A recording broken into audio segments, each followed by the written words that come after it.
गरीब बहू को बंटवारे में मिला बंजर खेत वर्सेस अमीर बहू को उपजाऊ खेत।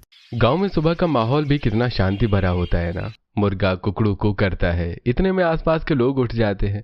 सावित्री पूजा करके सूर्य देव को जल चढ़ाती हैं, नमस्कार करती हैं। वहीं उनकी रसोई से नाश्ते की खुशबू आ रही थी। बड़ी बहू चाय बनाती है, छोटी बहू पराठे, और दोनों बच्चे स्कूल के लिए तैयार होते हैं। अरे बहू, अपने पापा जी के लिए चाय लिया? ये लीजिए माँ जी, पापा जी चाय। और माँ जी, पापा जी है अजवाइन और पनीर के पराठे हैं। चिंटू शिवानी, कहाँ गए तुम दोनों? अरे अभी तो ये बच्चे यहीं पर थे, कहाँ चले गए जरा सी देर में? अरे बहू, वो देखो दोनों अपने घर के खेत में कैसे घूम रहे हैं। चिंटू टमाटर और शिवानी भुट्टा तोड़कर खाते हैं, तभी दोनों की माँ वहां पहुंचकर, शिवानी तेरे में अकल नहीं है? स्कूल के लिए लेट नहीं हो रहा, जो खेत में आकर भुट्टा खा रही है? ये कोई खाने की चीज है सुबह सुबह? चिंटू भी तो टमाटर खा रहा है। वो कुएं में कूदेगा, तू भी कूदेगी क्या? अरे बड़ी मम्मी, टमाटर ही तो है, क्या हो गया? वैसे भी तो इसे खाना तो अच्छी बात होती है। हाँ, और इसे खाना भी अच्छी बात होती है। तुम दोनों बच्चों ने बातें बना ली हो तो स्कूल के लिए भी चलो। वैसे भी कल से तुम्हारी छुट्टियां पड़ जाएंगी, आज तो जल्दी चले जाओ। अरे हाँ, आज तो हमारा लास्ट है स्कूल में, कल से छुट्टी, फिर तो हम अपने खेत में रोज रहेंगे। चल चिंटू स्कूल चल। अरे छोटी नहीं हुई मम्मी, मम्मी कहाँ चले गए? मेरे साथ चलो, मैं चोटी बना देती हूँ। गोपी शिवानी की चोटी करती है। इतने में चिंटू दूध मांगता है। गोपी करिश्मा के पास भेजती है, तब करिश्मा बिस्तर पर लेटे लेटे, मैं क्या नौकर हूँ जो बार बार उठकर काम करती रहूंगी? चिंटू, मेरे पैरों में दर्द हो रहा है, मुझे आराम करना है, अपनी मम्मी से ही दूध ले लो। ठीक है बड़ी मम्मी। चिंटू की माँ गोपी दरवाजे पर खड़ी होकर सब सुन लेती हैं, तो अपने बेटे को खुद ही दूध का गिलास दे देती हैं, जिसे पीकर वो अपनी बहन के साथ स्कूल चला जाता है। गोपी रसोई समेटती है। इतने में दोनों भाई चाय पीकर बातें कर रहे होते हैं। इस बार गेहूं अच्छा हुआ तो नया पंप लगवा देंगे।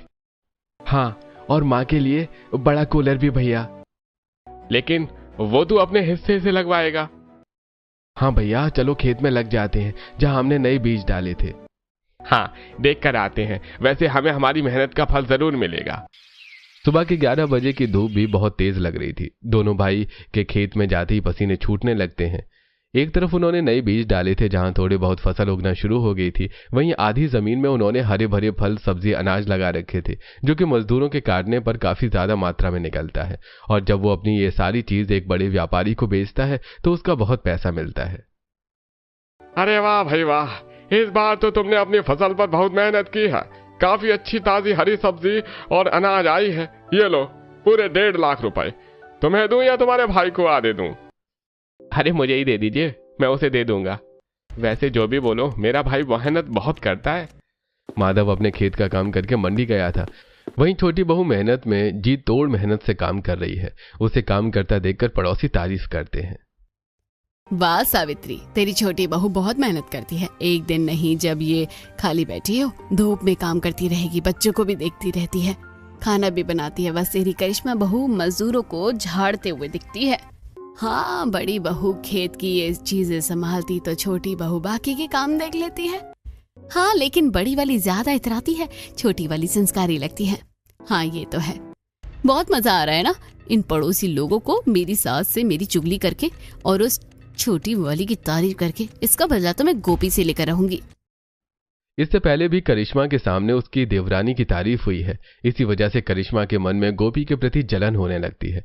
कुछ देर बाद बिरजू अपने कमरे में पैसे रखने आता है, तब करिश्मा, अरे वाह, आज तो पैसों की बारिश हो गई। लाइए, मुझे थोड़े पैसे दे दीजिए, मैं अपने लिए कुछ खरीद लूंगी बाजार से। अरे ये सारे पैसे हमारे नहीं है, इसमें मेरे छोटे भाई की मेहनत का भी पैसा है। पूरे 70,000 रुपए उसे देने हैं। अरे उसे देने की क्या जरूरत है, और देने भी है तो 20-30 हजार दे दीजिए। ये तुम क्या बोल रही हो करिश्मा? मेरे से ज्यादा तो 500 गज के खेत में वो अकेला धूप में मेहनत करता है। सारी खेती बाड़ी वही देखता है। मैं तो बस उसे बीज वगैरह ला कर देता हूँ, थोड़ा बहुत ऊपर का काम देखता हूँ, और कम पैसे तो मुझे लेने चाहिए। करिश्मा ये सुनकर अपने पति का मुंह बंद कर देती है। चुप करो, कुछ भी बोलते हो। तुम्हारे भाई को पढ़ना लिखना नहीं आता ना पैसों का हिसाब, और तुम देखते हो ना, और तुम बड़े भाई हो, तुम्हारी लड़की है जिसके तुम्हें आगे जाके शादी भी करनी है। उसके पास वो लड़का है, उसे कमा कर भी देगा। जब उसे कुछ पता नहीं है तो हिसाब किताब करके उसे कम पैसा दो। आखिर हमें अपने भविष्य के बारे में भी सोचना है। लेकिन ये तो धोखेबाजी हुई करिश्मा, मैं अपने भाई का पैसा कैसे मार सकता हूँ? बिरजू, तुम्हें अपने ऊपर शक है क्या? अगर उसे हिसाब किताब देखना आता है तो खेती थोड़ी करता। जैसे खेती वो संभालता है ऐसे ही हिसाब किताब तुम संभालते हो। और जब उसे कुछ आता ही नहीं तो तुम पर उंगली नहीं उठाएगी। उसे 30,000 दे देना, बाकी पैसे हमारे हैं। ठीक है। ये सिर्फ थोड़ी देर के लिए मेरी बातों में आ गए हैं। मुझे ऐसा कुछ करना होगा जिससे ये जल्दी भड़के और खुद से मान जाए। ये कहकर करिश्मा षड्यंत्र सोचने लगती है और बिरजू अपने भाई को पैसे देता है। ये ले, तेरी मेहनत की कमाई के। भैया, फसल तो अच्छी हुई है, अच्छे दाम में भी बिकी होगी। ये पैसे कुछ कम लग रहे हैं। अरे फसल तो अच्छी ही थी हमारी, लेकिन कम भाव में गई है। हम खेत में इतनी मेहनत करते हैं, उसके उपजाऊ के लिए माधव जी बहुत कम पैसे हैं। सोचा था ज्यादा पैसे आएंगे तो घर में काम करवा लेंगे। माँ जी के लिए कूलर चाहिए था, इसका स्कूल भी बदलवाना है। अब ये सब कैसे होगा? हाँ, इसमें से नहीं हो पाएगा। भाई साहब, अगली बार से हम अपने दूसरे व्यापारी को ढूंढ लेंगे जो हमें सही दाम देगा। ये क्या बात हुई भला माधव, तुम्हारी पत्नी मुझ पर शक कर रही है? अरे मैं क्या पैसे खा रहा हूँ? दूसरा व्यापारी आएगा तो पहले व्यापारी हमसे चिढ़ नहीं जाएगा? कहीं इन्हें शक ना हो। भैया, गोपी का कहने का ये मतलब नहीं है। हम आप पर बिल्कुल भी शक नहीं कर रहे। भैया जो कर रहे हैं ठीक ही कर रहे होंगे। वैसे भी हिसाब किताब वो देखते हैं। मुझे भैया पर विश्वास है, वो अगली बार सही व्यापारी को हमारी फसल देंगे। कितना विश्वास करते हैं ये लोग हम पर। हम सही तो कर रहे हैं ना? अरे बहू, आज खाने में क्या है? खाना लगा दे और हाँ, साथ में आम भी काट दे। जी माँ जी। तब गोपी सबके लिए खाना लगा दे। वो सब जमीन पर बैठकर साथ खाना खाते थे। अरे वाह, रोटी खाने का अपना ही एक अलग मजा है। हाँ पिताजी। बहू, जरा और रोटी ले आ, रात को दाल भात चोखा बना लेना। माँ जी, आज ये सब नहीं खाना। गोपी, कुछ अच्छा बनाना, चटपटा, बैंगन का भरता, हरी चटनी, रायता और पराठे। हाँ, वैसे ये भी अच्छा है। ठीक है दीदी, मैं ये बना दूंगी। आप आटा पीस लेना, आटा खत्म हो गया है। मैं आटा नहीं पीस सकती। अभी कल ही तो मैंने नेल एक्सटेंशन कराया है। अब तुम्हें तो पता है नहीं है, तुम तो गांव की हो, लेकिन मैं तो शहर की पढ़ी लिखी बहू हूँ ना। घर के काम तुम देख लिया करो, खेत मजदूरों को मैं देख लिया करूंगी। ठीक है? ठीक से काम कर रहे हैं या नहीं? ठीक है दीदी। ये देखकर अजीब लगा होगा कि बड़ी बहू बहुत आसानी से छोटी बहू को हुक्म दे देती है और सास के सामने भी उसकी चल जाती है, क्योंकि वो एक अच्छे घर से ज्यादा दहेज लेकर आई थी। लेकिन गोपी गरीब परिवार से थी, ज्यादा पढ़ी लिखी नहीं थी, बिन दहेज के आई थी, इसलिए सास का लगाव भी उसकी तरफ कम होता है। हालांकि गोपी घर का ज्यादा काम करती थी, इसलिए सास थोड़ा बहुत उसे प्यार करती थी। दोपहर में बच्चे स्कूल से आ जाते हैं। करिश्मा 15-20 मजदूरों को अपने खेत में काम करता हुआ देख रही होती है। अरे सही से काम करो, इस बार मुझे ज्यादा पैदावार चाहिए। धनिया, तुम बैठी क्यों हो? यहाँ खेत में बैठने आती हो? वो दीदी, धूप की वजह से चक्कर आ रहा था, इसलिए थोड़ी देर बैठ गई। तुम गरीब लोगों के बहानों के बारे में मुझे अच्छे से पता है। चुपचाप काम कर रही हो या नहीं तो दिहाड़ी कम कर दूंगी आज की। नहीं नहीं मालकिन, ऐसा मत कीजिएगा। हाँ तो काम करो। दूसरी तरफ गोपी अपने खेत के आधे हिस्से में मेहनत कर रही थी। सिंचाई कर दी है आज के लिए। खेतों में पानी बहुत है। ज्यादा नमी हुई तो फसल खराब ना हो जाए, वैसी भी नई फसल है। रहे सहे जो पैसे दिए है ना इन्होंने, तुमसे वो भी छीन लूंगी। जो हमारी जो बंजर जमीन है ना, वो दिलवा दूंगी। देखो कैसे करवाती हूँ बंटवारा। गोपी, अब ज्यादा दिन खेत तुम्हारा नहीं रहेगा। ऐसा कहकर करिश्मा अपने कमरे में कूलर चलाकर आराम से लेट जाती है। वहीं गोपी खेत में भी काम करती है और फिर कपड़े भी धोती है। थोड़ा बहुत आराम करती है तो सास ससुर के लिए शाम की चाय बना देती है और फिर रात का खाना बनाने लगती है। सिलबट्टे पर चटनी पीसती है। बाप रे, रात में इतनी गर्मी है, चूल्हे पर खाना बनाकर तो मेरी जान निकल रही है। पसीने इतने आ रहे हैं। मम्मी खाने दो ना, भूख लगी है, खाना दो। बस बेटा, बन रहा है, जा तू एक बार बड़ी मम्मी को भी ले आ। चिंटू करिश्मा को बुलाता है। तब करिश्मा आकर, क्या हो गया गोपी, अब तुमसे काम भी नहीं हो रहा क्या? दीदी, सुबह से काम करके मेरी भी हालत खराब हो रही है। गर्मियाँ अलग लग रही है। बस रोटी बनवा देते या बैंगन के भरते के लिए टमाटर प्याज काट के दे दो। अपनी जेठानी पर ऐसे हुक्म चलाते हुए शर्म नहीं आ रही है तुम्हें? और मैंने तुम्हें सुबह ही बताया था कि मेरे नेल एक्सटेंशन हुए हैं, उसके बाद भी हालांकि मुझे बुलवा कर लाई हो। अरे कोई छोटा मोटा काम दे देती, खाना बन जाएगा तो मैं खाना परोस दूंगी, बुला लेना। और तुम्हारी तरह मैं गरीब घर से नहीं हूँ जिसके लिए मैं ये सब काम करूँ। करिश्मा गोपी को सुनाकर चली जाती है। उसकी आंखों में आंसू आ जाते हैं, बदन टूट रहा होता है। आटा भी खत्म है, कल रात के लिए आटा भी पीसना पड़ेगा थोड़ा। दीदी बिल्कुल भी साथ नहीं देती, जबकि पूरा घर और खेत की जिम्मेदारी मेरे सिर पर है। गोपी जैसे तैसे सारा खाना तैयार कर देती है और खुद ही सबको परोस देती है। बड़ी बहू महारानी की तरह खाकर चली जाती है।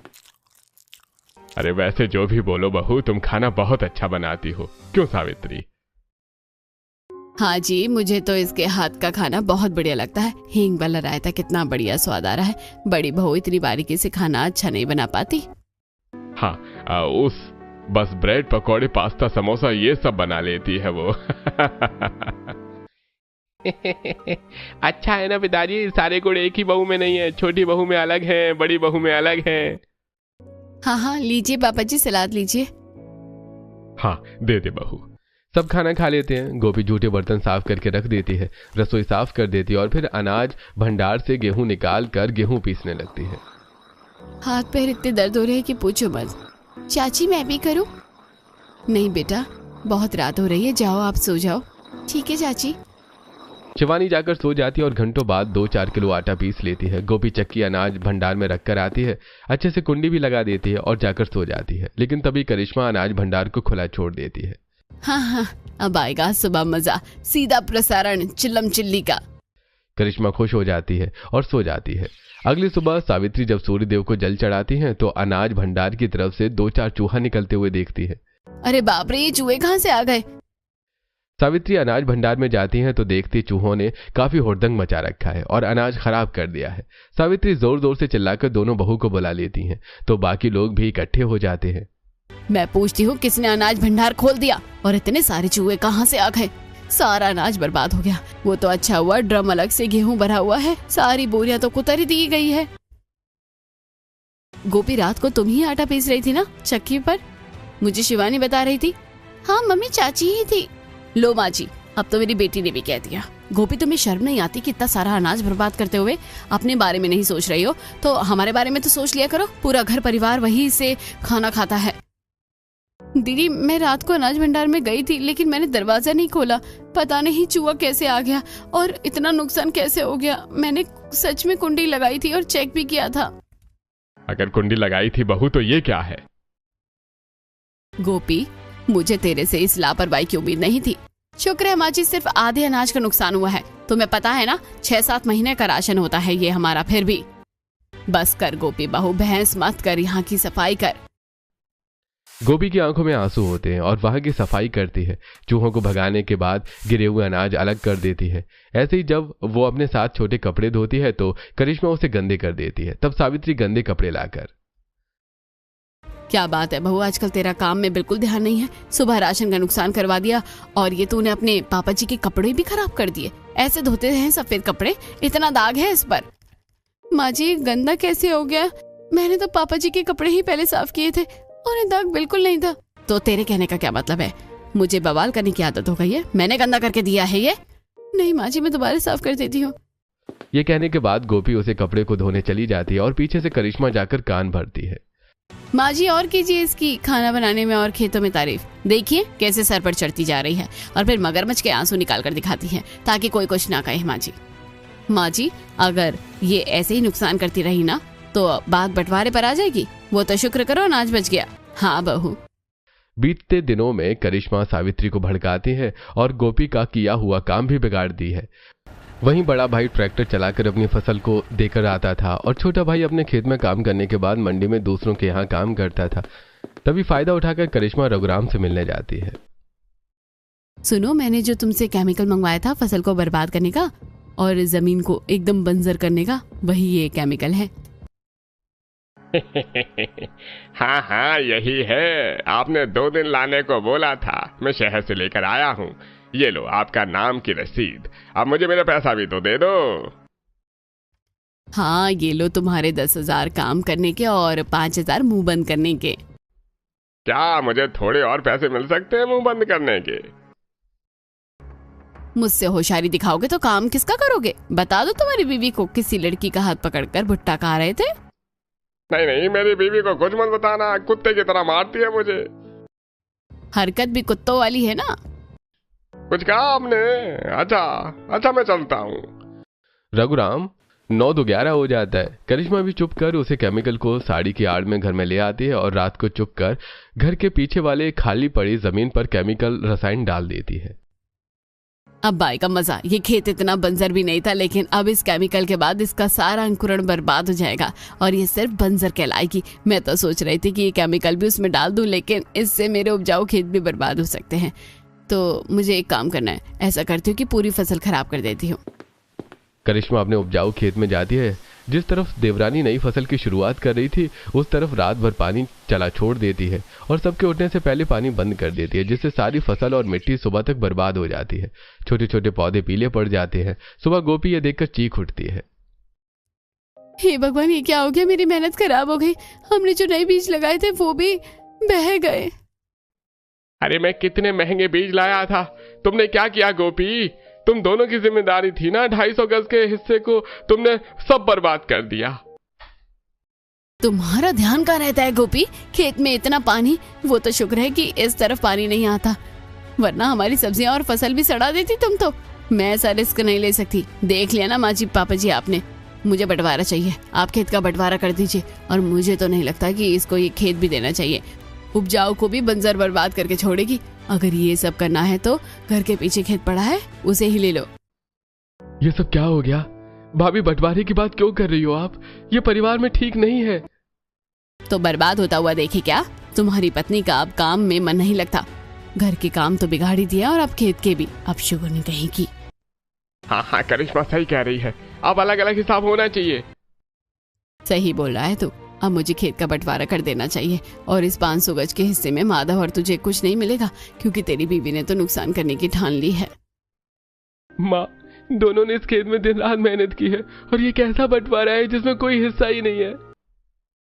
बंटवारा हुआ है ना, लेकिन इस खेत का नहीं। जो दूसरा खेत है उस पर तुम काम करोगे और ये मेरा आखिरी फैसला है। लेकिन माँ, वो बंजर जमीन जिस पर 10-15 सालों से कुछ नहीं उगाया, उस जमीन पर हम कैसे उगाएंगे? अब इतनी ज्यादा सख्ती दिखा रही हो तुम। लेकिन बंटवारे में तुम्हें वही बंजर खेत मिलेगा। उपजाऊ खेत आपसे बड़े बहू बेटों का है। ठीक है माँ जी, आपका आशीर्वाद, इसे स्वीकार करके हम इस बंजर जमीन को ही उपजाऊ बनाने की हम ठान लेते हैं। हाँ, कोशिश कर लो। उपजाऊ खेत को तो संभाल नहीं सकती, चलिए बंजर को संभाल लें। तुम लोग खड़े क्या देख रहे हो? जितना नुकसान हुआ है उसे ठीक करो। एक्स्ट्रा पानी निकालो। जी दीदी। अपने परिवार का ये चेहरा देखकर दोनों पति पत्नी का दिल टूट गया था। मैं सच बोल रही हूँ माधव जी, मैंने घर के अनाज को सावधानी से रखा था और कल दोपहर के बाद मैं खेत में नहीं गई हूँ। जरूर किसी ने कुछ किया है। मुझे तुम पर विश्वास है, लेकिन अब हमारे हाथ से वो खेत चला गया और बंजर जमीन हाथ लगी है। क्या हम वो कर पाएंगे? हमें अपने भविष्य के लिए करना ही होगा, हारना नहीं है। आपके पास कुछ पैसे हैं ना, उससे अच्छा उर्वरक खाद और बीज ले आना। सब्जियां जल्दी उग जाती हैं। हाँ ठीक है।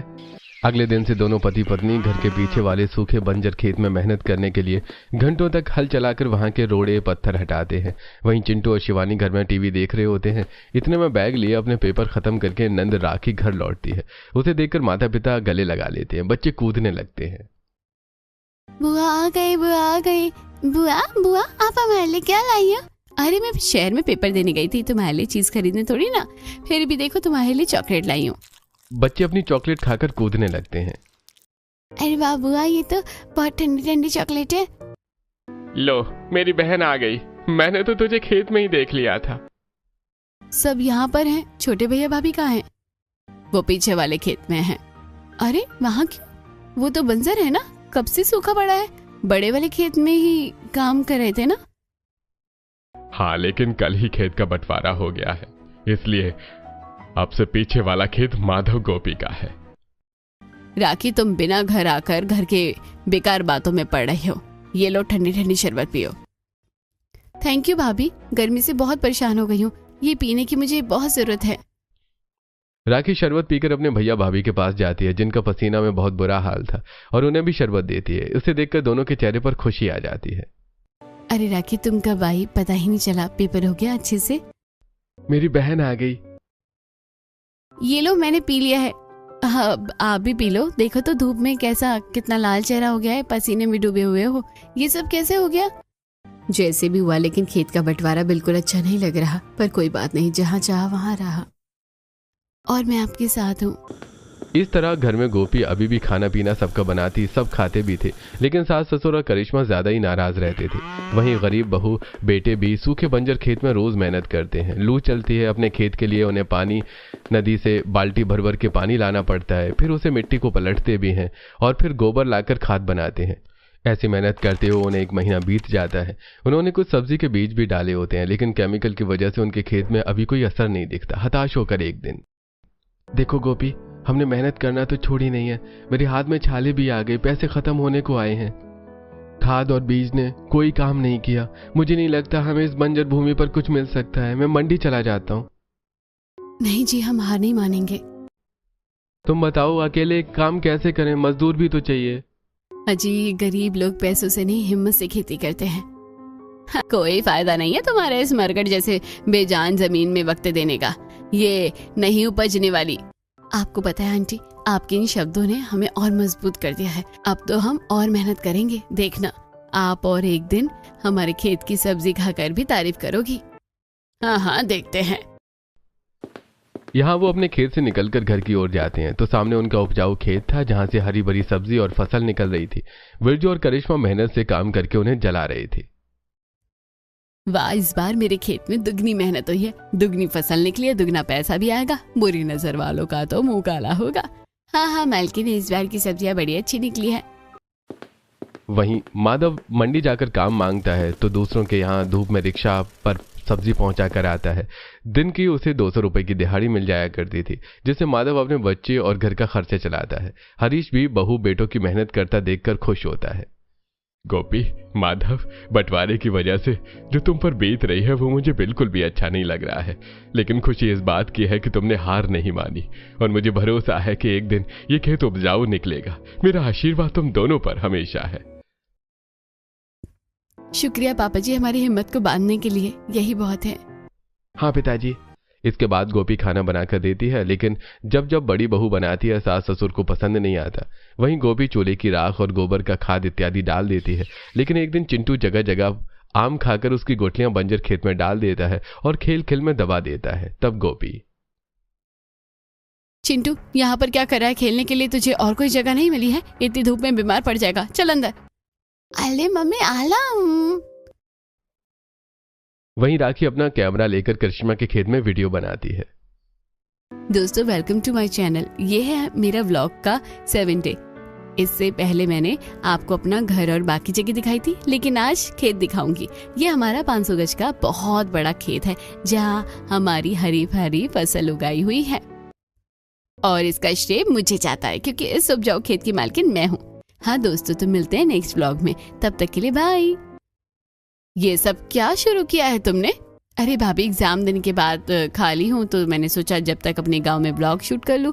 मुझे बहुत गर्मी लग रही है, आप मेरा कैमरा पकड़ो ना, मैं पानी पी कर आती हूँ। राखी गलती से कैमरा ऑन करके चली जाती है और करिश्मा अपना हरा भरा खेत देखकर मुस्कुराती है।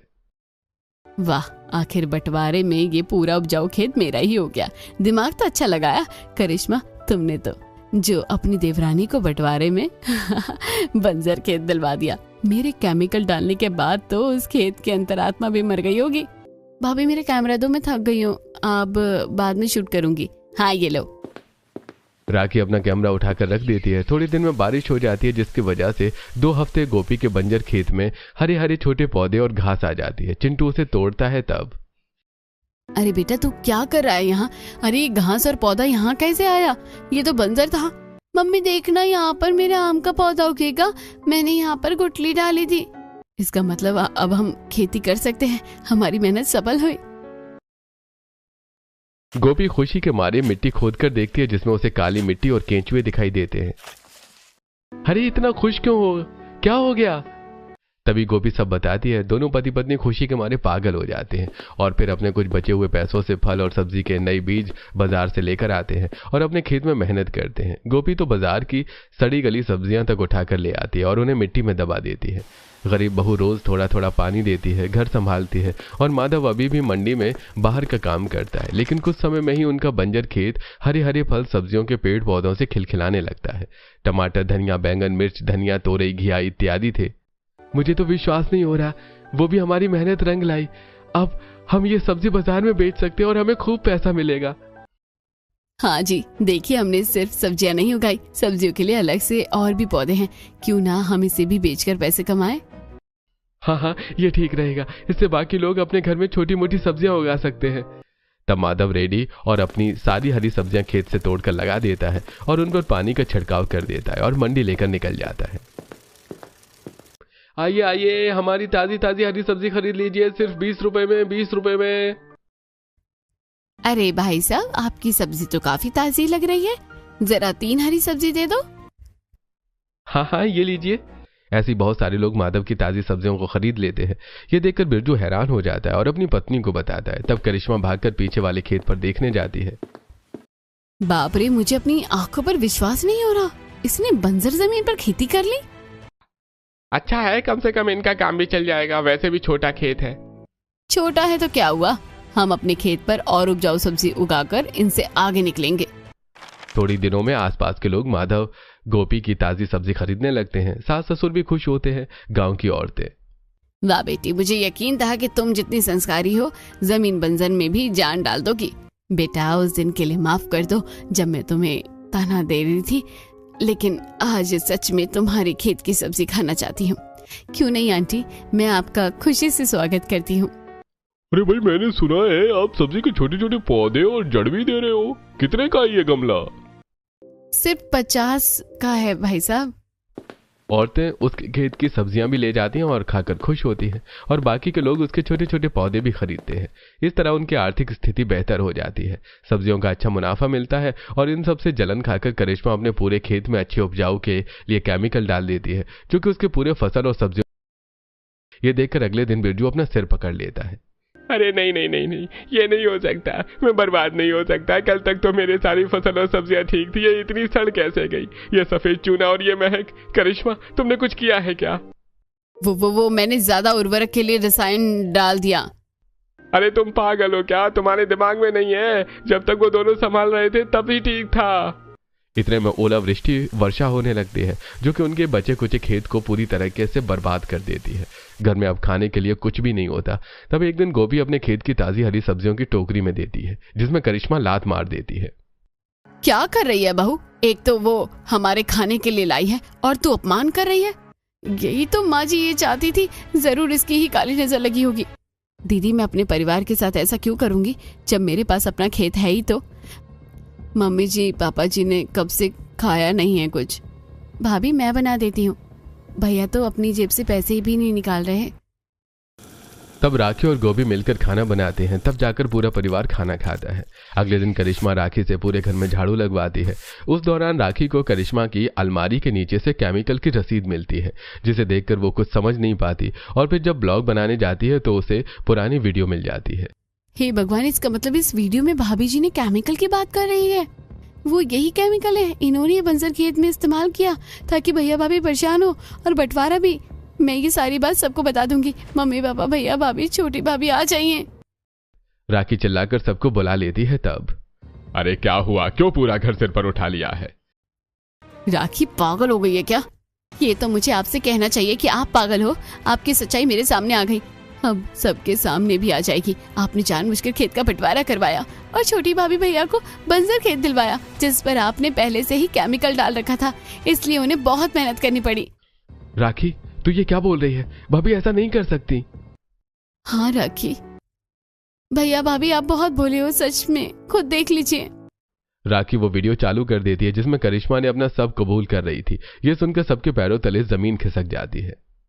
ची बड़ी बहू, मैंने तुझे हमेशा सपोर्ट किया, तुझे घर में कभी काम करने को नहीं कहा, फिर भी तूने घर में दरारें पैदा करी। आखिर क्यों? तेरी वजह से इन दोनों बच्चों को कितनी परेशानी हुई है। क्या मिला बंटवारा करके?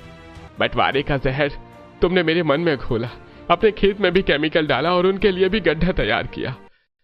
अच्छे खासे खेत की बर्बादी सुनकर सावित्री करिश्मा को थप्पड़ मारती हैं। बहुत गलत किया तूने बहू के साथ और हम सबके साथ भी। अब हम में से किसी से बात करने की जरूरत नहीं है। गोपी बहू मुझे माफ कर दे जो मैं इसकी बातों में आ गई। इसका फैसला माँ जी मैंने आपको सौंप दिया है। मैं कौन होती हूँ इन्हें माफ करने वाली। इन्होंने वो खेत बर्बाद किया जिससे सबका पेट पलता है। क्यों किया दीदी आपने? हाँ किया मैंने ऐसा क्योंकि सब तुम्हारी तारीफ करते थे, घर में भी और खेत में भी, और बड़े होने के नाते खेत पर हमारा कब्जा होना चाहिए। इसलिए मैंने हमारे भविष्य के बारे में सोचकर बंटवारा करवाया। मुझे माफ कर दीजिए। माफी के हकदार तू जब ही बनेगी जब उस खेत को फिर से हरा भरा देगी जो तूने बर्बाद किया है। और फिर आंसुओं के बीच करिश्मा अकेली रह जाती है। महीनों तक उस बड़े से खेत में अकेले मजदूरों के साथ काम करती है। 4 महीने बीत जाते हैं। जब वो खेत दोबारा फसल ले आता है तब जाकर करिश्मा को माफी मिलती है और उसे अपनी गलती का एहसास भी होता है। दोस्तों, क्या करिश्मा के साथ सही हुआ था? हमें कमेंट करके जरूर बताइए।